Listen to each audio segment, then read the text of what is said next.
तो बहुत दिनों से कविताएं लिख रहे हो। हम्म पहले की कविताएं तुम्हारे इंतजार में लिखी और अब तुम्हारे लिए।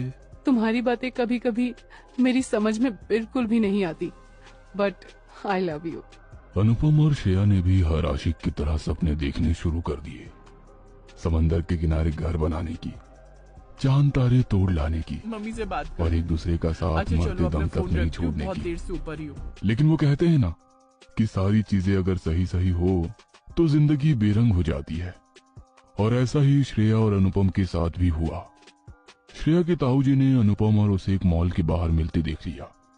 उन्होंने उसी समय जाकर सबके सामने अनुपम को एक थप्पड़ मारा और श्रेया से दूर रहने की सलाह दी। श्रेया के पापा पहले से ही हाई ब्लड प्रेशर के मरीज थे। उन्होंने जैसे ही सुना कि श्रेया एक मिडिल क्लास बिहारी लड़के से मिलती है तो उनका खून खौल गया। उन्होंने श्रेया का कॉलेज जाना बंद करवा दिया। श्रेया की मां ने उन्हें बहुत समझाया कि जमाना अब बदल गया है, इस तरह जवान इकलौती लड़की पर सख्ती ठीक नहीं। लेकिन वो पता नहीं किस मिट्टी के बने थे। वे अपने फैसले से बिल्कुल टस से मस नहीं हुए। लेकिन प्रेम को बांध पाना बहुत मुश्किल है। उनकी लाख कड़ाई के बावजूद एक दिन श्रेया घर से भाग गई, पुराने सारे रीति रिवाज, सड़े गले जात पात के बंधन से दूर। अचानक से श्रेया को अपने कमरे में देख अनुपम को अपनी आंखों पर विश्वास नहीं हुआ। फिर श्रेया ने जब कहा कि वो घर से भाग कर आई है तो वो शॉक्ड रह गया।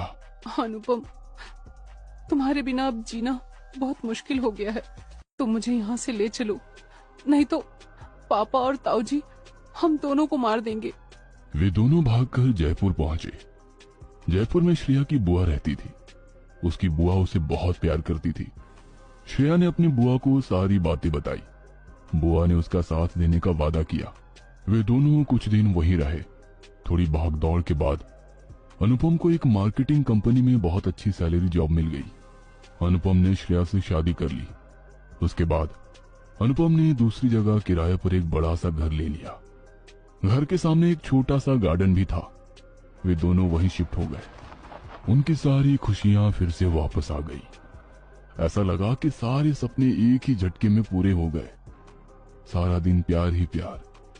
वीकेंड पर कहीं बाहर जाना, फिल्में देखना, श्रेया की छोटी छोटी फरमाइशें पूरा करना अनुपम को बहुत अच्छा लगता था।